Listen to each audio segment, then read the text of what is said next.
Hello guys, আসসালামু আলাইকুম। আশা করি সবাই ভালো আছেন, আমিও ভালো আছি। আজ আপনাদের সাথে শেয়ার করব আমি ব্লগস এর কাজ। আমরা মেয়েরা এতটাই অবহেলিত এখন সমাজে, নিজের বলতে কিছুই নেই। একটা মেয়ের তো নিজস্ব কোনো বাড়িই নেই। বিয়ের আগে বাবার বাড়ি, বিয়ের পর শ্বশুর বাড়ি, আর বৃদ্ধ বয়সী সন্তানের বাড়ি। তার নিজস্ব কোনো বাড়ি নেই, নিজস্ব কোনো সম্মান নেই। আসলে আমরা মেয়েরা যেমন ছোটবেলায় বাবার কাছ থেকে হাত খরচ নেওয়া, বড় ভাই বা ফ্যামিলির কাছ থেকে, বিয়ের পরে হাজবেন্ডের কাছ থেকে কেমন লাগে, তাই না? ছোটবেলায় যখন নিয়েছিলাম তখন এমন অনুভূতি হয় না, কিন্তু বড় হওয়ার পর যখন কারো কাছ থেকে হাত খরচের টাকা বা কিছু চাওয়াটা কেমন নিজের কাছেই লজ্জাবোধ হয়, আনইজি ফিল হয়। সো আমরা মেয়েরা সব ফ্যামিলি থেকে মেয়েদের জবটা মেনে নেয় না। দেন সেই ক্ষেত্রে আমার মনে হয় এখন স্মার্ট বাংলাদেশ চাইলে ঘরে থেকে অনেক কিছু করা যায়। মেয়েরা যদি হাতের ঘরোয়া কাজগুলো শিখে নেয় তাহলে ঘরে বসেও ইনকাম করা যায়।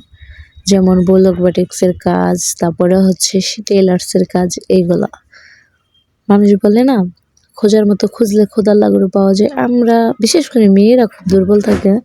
যেমন কোনো একটা কাজ করার আগে ভাবে, এটা আমার দ্বারা হবে না, এটাকে আমি করতে পারবো, বা সমাজ কি বলবে। আসলে সমাজ কি বলবে বা আমার দ্বারা হবে না এটা ভাবলে তো হবে না।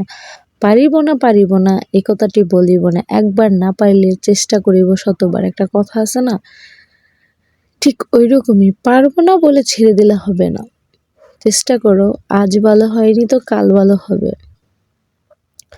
লক্ষ্য যদি থাকে দ্বিগুণ, পূর্ণ হবে একগুণ। একটা কথা আছে না, ওই রকম তুমি চেষ্টা করো, হয়ে যাবে। তো সেক্ষেত্রে আমি প্রত্যেকটা মেয়েকে বলবো, যারা এখনো এই দিনে এসে কোনো কিছু করতেছো না বা অন্যের কাছে হাত পাততেছো নিজের খরচের টাকার জন্য, তারা এখনো বোকার স্বর্গে বাস করতেছো। চাইলে ঘরে বসে ইনকাম করা যায়। সো সবাই মিলে আমরা যদি চেষ্টা করি, বাংলাদেশ আরো উন্নত হবে বা মেয়েরা গিয়ে একটু সম্মানটা পাবে। এখনো অনেক ফ্যামিলিতে আছে যে মেয়েদের পড়াশোনাটা মেনে নেয় না, বলে যে কি হবে এত বেশি পড়াশোনা করে, সে তো শ্বশুর বাড়িতে গিয়ে রান্নাই করবে। তো সেই ক্ষেত্রে আমি বলি কি, যে শিক্ষা জাতির মেরুদণ্ড। শিক্ষা নিজের জন্য। সব কিছুর ভাগ হয়, শিক্ষার কোনো ভাগ নেই। শিক্ষা আপনার ভিতরেই থাকবে। একটা সময় হয় কি, মানুষ সবসময় এক থাকে না, কখনো না কখনো মানুষ সময়ের সাথে নিজেও বদলায়। আজ আছে কাল নাও থাকতে পারে। আমার ভিতরে যদি মনে হয় যে আমাদের ভিতরে এমন কোনো শিক্ষা যদি থাকে, সেটা দিয়েও আমরা ঘুরে দাঁড়াতে পারবো। সো সবাই গিয়ে নিজেকে অ্যাডাল্ট করো বা নিজেকে একটু কাজের সাথে অ্যাড করো।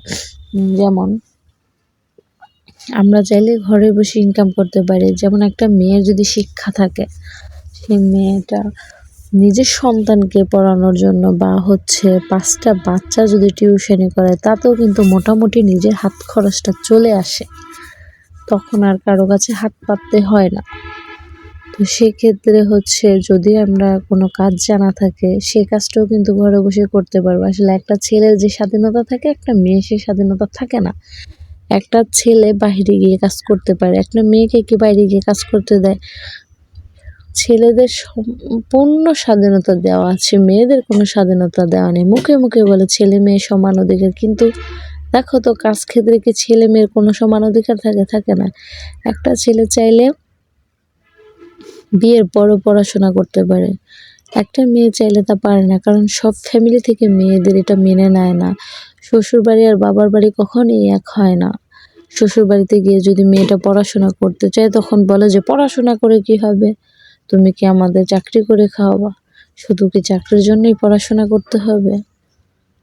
আর এখন করিনি কি হয়েছে, আমার ভিতরে যদি শিক্ষাটা থাকে, আমাদের ভিতরে ভবিষ্যতে যখন আমাদের কোনো খারাপ একটা পরিস্থিতি আসবে, যদি শিক্ষাটা আমাদের ভিতরে থাকে, তখন তো আমরা ফ্যামিলির পাশে বা নিজের প্রিয় মানুষটার পাশে দাঁড়াতে পারবো। আসলে সবাই এটা বোঝে না। সো যদি পড়াশোনা না করতে দেয় বা জব করতে না দেয়, তাহলে আমার মনে হয় নিজেরা ঘরে বসে যে কাজগুলো শেখা যায় মেয়েদের ক্ষেত্রে, সেই কাজগুলো শিখে রাখলে ভালো হয়, যেহেতু আমরা বাহিরে গিয়ে না করতে পারলেও ঘরে বসে যেন এই কাজগুলো করতে পারি।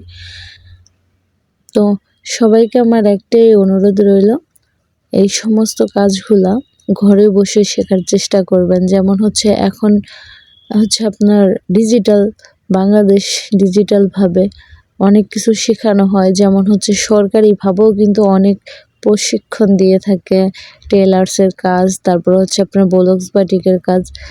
যেমন মেয়েদের এখন সরকারিভাবে সব কিছু করা হয়, যে ড্রাইভিং শেখানো হয়, তারপর আপনার ইলেকট্রিক কাজ সবগুলো মেয়েদের শেখানো হয়। এগুলো হয় কি বিয়ের আগে বাবার বাড়িতে থাকলে মেয়েরা শিখতে পারে বাহিরে গিয়ে। এখন ঘরে বসে আধুনিক যুগ যেহেতু আসছে, যাদের আমাদের এখন সবার হাতে সচরাচর স্মার্টফোন, আমরা কেউ স্মার্টফোন ইউজ করি, সবাই হচ্ছে গিয়ে টিকটক দেখে বা আপনার অন্যান্যভাবে ফোনের সময় ব্যয় করি। আমার মনে হয় সেইভাবে না করে হালকা পাতলা নিজে যদি হচ্ছে নিজের কাজটা করার মতো কিছু শিখতে পারি, এটাই অনেক ভালো হবে। যেমন আপনি ঘরে বসে, এখন আর বাইরে যাওয়ার দরকার নেই, ঘরে বসে ইউটিউবে চার্জ দিয়ে যদি আপনারা হচ্ছে সেলাই কাজ বা হচ্ছে এই যে এই সমস্ত কাজগুলা ব্লকস বাটিক কাজগুলা শিখেন, তাহলে হচ্ছে এগুলো আপনাকে বাইরে যেতে হবে না, ঘরে বসে করবেন। প্রথম নিজেকে দিয়ে ট্রায়াল করেন, নিজের কাজ করেন, আপনার কাজ দেখে যদি কেউ উৎসর্গ হয় বা মনোযোগী হয় বা আপনার কাজগুলো ভালো লেগে থাকে, তাহলে মানুষ কিন্তু আপনার থেকে শেখার আগ্রহটা জাগবে। বা হচ্ছে আপনি যদি এরকম, এখন অনলাইনের যুগ, ঘরে বসে কাজ করা যায়, আপনি যদি ভালো কোনো কাজ বা ভালো কোনো অভিজ্ঞতা থাকে সেটা আপনি শেয়ার করবেন মানুষদের সাথে, তাহলে হচ্ছে গিয়ে আপনার সে থেকেও কিছু আর্নিং সোর্স আসবে। তো আমার ক্ষেত্রে মনে হয় সকল মেয়েরা পিছিয়ে না থেকে এই কাজগুলা করলে ভালো হয়।